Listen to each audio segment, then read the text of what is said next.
everybody, and want to welcome you to the broadcast studio based out of Liberty High School. Been joined by Scott Carr, who has taken on the task of the grade reconfiguration project in Liberty Public Schools. And Scott, I think this would be a great opportunity just to get our parents, our patrons, everyone updated on the project as we'll be starting the 2013-2014 school year with many changes coming up in August of 2013. And before we jump right into it, how's everything been for you? Well, you know, it's been good, and you talk about the fall coming.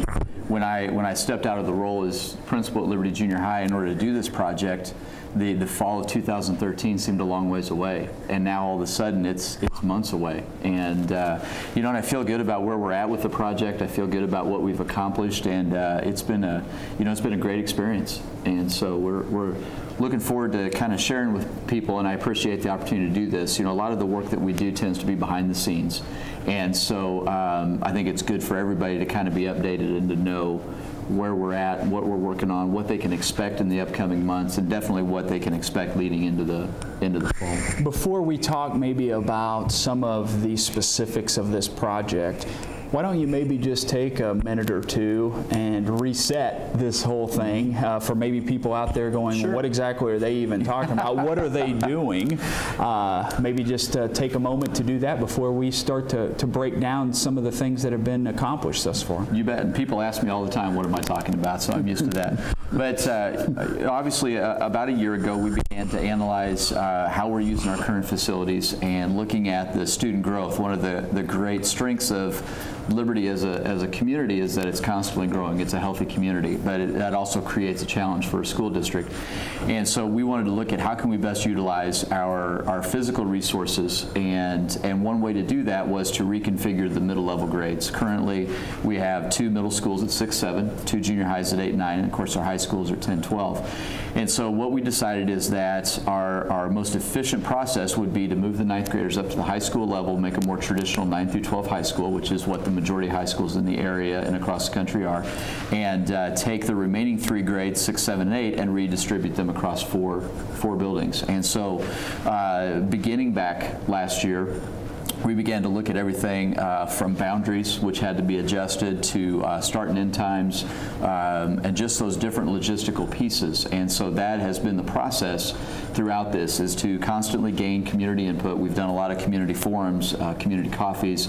We've had several different committees that have been created to try and best represent students, staff, and parents. And through this process, hopefully we've communicated along the way. Hopefully we've given good, solid information, but that's what kind of brings us to here. We were sitting in these 2 seats back, I guess, in August. That's right. Talking about the daunting tasks that lie ahead with the naming of the schools. We talked about, got the boundaries set somewhat early, the staffing, the enrollment. So much has already been knocked out, and in this segment, I just wanted to use this as an opportunity to recap the things that have been accomplished thus far, and then in our next segment, that will also be recorded, we will talk about what's coming up as far as enrollment and everything leading up to August of 2013. So I'll give you the floor again. All right. Well, you know, the big projects, and the first thing I have to say is, this is my 22nd year in the district on staff, and in addition to growing up in the community, and I can't think of a time where we've probably made more of a sweeping change than this. You know, something that impacts not only the 4 middle schools and the high schools, but also the elementaries by creating better feeder systems for the elementaries. It obviously impacts neighborhoods as far as boundaries go. It's just been a very sweeping change, and I've really appreciated the support that we've received from the community. Obviously school leaders and school staff. There have been challenges throughout the way. You know, some of the bigger things that we've accomplished have been boundaries. Boundaries is always a logistical challenge to do those, and so we feel like we have created some of the most efficient and some of the most common sense boundaries that we could based on the geography of Liberty.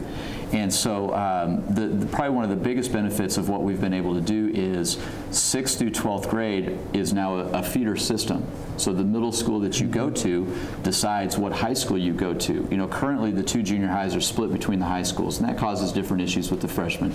Some are Blue Jays, some are Eagles, you know, that whole spirit and ownership. But the boundaries now have created a more efficient alignment by doing that.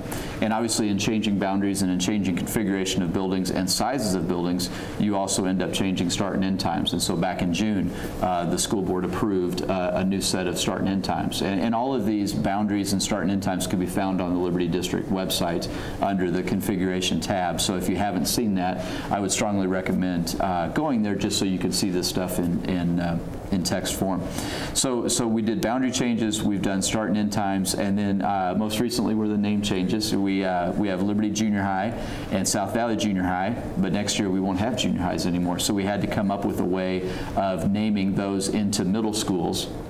We decided that Liberty Middle School and South Valley Middle School would stay the same, and that the junior highs would be the name change. And so we created a naming committee. They gained well over 100 entries from the community of name ideas. They reconvened 3 different times to whittle down that list and create recommendations for the school board. And through that, we came up with what I think are 2 great names. The current Liberty Junior High School is going to be Heritage Middle School, which I think says a lot for the connection that building over on Kansas Street has had for so many years, ever since its inception. And then Discovery Middle School for South Valley Junior High. And Discovery relates to the fact that we are close to part of the Lewis and Clark expedition. And that was known obviously for Discovery and was actually named the Discovery Corps. And then just the representation that it has for what we would hope for in a middle school, which is that students do a lot of self-discovery and they discover what they're interested, who they're about, and be able to do that. So I think both those names are going to really lend to the ownership and the identity that the kids will create throughout the year. So those have been the very upfront projects that we have been able to complete. Scott Carr, who is leading our grade reconfiguration project here in Liberty Public Schools, our guest. This is segment 1 of 2. Another big task that was on your plate, along with other leaders, was getting these schools staffed for next year. That's a good point. Of course, with 9th graders coming up to our high schools as well. A lot of movement among staff has been accomplished, though. It has. We had approximately 240 teachers throughout 6th through 9th grade across those 4 buildings. And not only did we have to distribute them across 4 buildings, it actually was 6 buildings because some of them needed to be able to go up and support the 9th graders at the high school level. And so beginning back before school actually ended last school year, we began to collect preferences from teachers. We looked at certification, obviously, so we had the most highly qualified teachers in the right spots. And in November, we were able to inform teachers of their locations, inform them of the content that they would be teaching. Now, we're not done with it yet because there's a lot of scheduling to be done. Student enrollment just occurred right before Christmas break for the middle levels, and the high schools are involved in it right now in January. And so that will help us to even better place our staff as we do that, but we have been able to do that. Now, also what came with that was a really close analyzing of how we schedule our staff and the courses that we offer. And because of some of the changes at the middle level in high schools, we were able to be more efficient with our staff and our placements, and that what did allow us to reduce some of the teaching positions that we currently had. And so now we're in the process of folks who had those positions. We're trying to find, are there ways that we can absorb them into other positions? How can we help them just through that process? Because that can be challenging, obviously, if it means an individual. We want to do what's best for everybody. But ideally, we want a sustainable system that we can afford to upkeep over the years, that gives us the best benefits for what kids can be, what they can experience. Great information, Mr. Carr. What I think we are going to do, since again this is part 1 of part 2, is we're going to come back in our next segment and talk about some of the exciting things coming up. Information nights, enrollment. I know you'll be able to give us some good information there. And before we wrap this segment up, I know you are so accessible for parents, for community that may have that may have questions. What are the best ways to contact you? You know, and you're right. I've really enjoyed being able to talk with folks, because sometimes when you can get it from one source, it just makes it easier. And so I do want to make myself available. And email is a great opportunity. It's a quick way to get an answer. And my email is scarr, S-C-A-R-R, at liberty.k12.mo.us, just like the teachers' emails and the other principals. Or I can be reached by phone, which is 736-7108. Those would probably be the 2 quickest ways to do that. But a person could call any building and ask for me, and secretaries can transfer to my extension.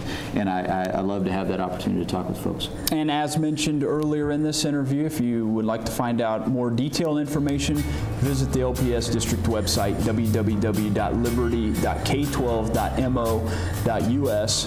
When you get there, you'll just want to scroll down. There's a little button there at the bottom that says Great Reconfiguration, and learn more about this exciting project that is nearing completion. But we're going to go ahead and take a quick break. We'll wrap up this segment and come back in just a moment.